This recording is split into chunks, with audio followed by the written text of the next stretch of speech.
Guys നിങ്ങൾക്ക് ഞാൻ ബിരിയാണി വെച്ചൊരു കഥ പറഞ്ഞിരുന്നേ. അതായത് കുറച്ച് മാസങ്ങൾക്ക് മുന്നുള്ള കാര്യമാണ്. എനിക്ക് ബിരിയാണി വെക്കാൻ ഭയങ്കര ആഗ്രഹം. എനിക്കറിയില്ല ബിരിയാണി വെക്കാൻ. ഇൻസ്റ്റഗ്രാം വീഡിയോസ് ഇങ്ങനെ സ്ക്രോൾ ചെയ്ത് പോകുമ്പോൾ ഒരു ഏതൊരു വീട്ടമ്മ ബിരിയാണി വെച്ചത് കണ്ട്. ലൈക്ക് അടിപൊളി, കാണുമ്പോൾ അടിപൊളി ബിരിയാണി. പിന്നെ എടുക്കുക, ബിരിയാണിക്ക് നല്ല സിമ്പിൾ റെസിപ്പിയും കാര്യങ്ങളും ഞാനാണ് ഉണ്ടാക്കുന്നത്. ബിരിയാണി വെക്കും, ഇന്ന് ആരും അടുക്കളയിൽ കയറണ്ട, ഞാൻ തന്നെ ഒക്കെ റെഡിയാക്കും. ഇമ്മ പറഞ്ഞു തരാണ്ടിരുന്നു. അപ്പം എല്ലാവരും വെയിറ്റ് ചെയ്തിരിക്കും എൻ്റെ ബിരിയാണിക്ക്.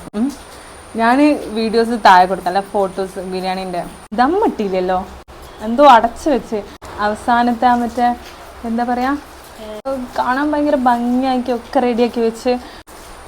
അപ്പോൾ ഞാൻ ഇവിടെ എത്തി. ഓക്കെ, ടേബിളിൻ്റെ മുന്നിൽ ഇരിക്കുകയാണ്. ഇത് ബിരിയാണി ഈ മറ്റേ കഴിക്കാനുള്ള ഒരു ഇതിൽ നോക്കിയപ്പോൾ ഒരു സംഭവം. ഇങ്ങനെ ബിരിയാണി ഉണ്ടാക്കിയിട്ട് അബദ്ധം പറ്റിയ ആരെങ്കിലും ഉണ്ടോ?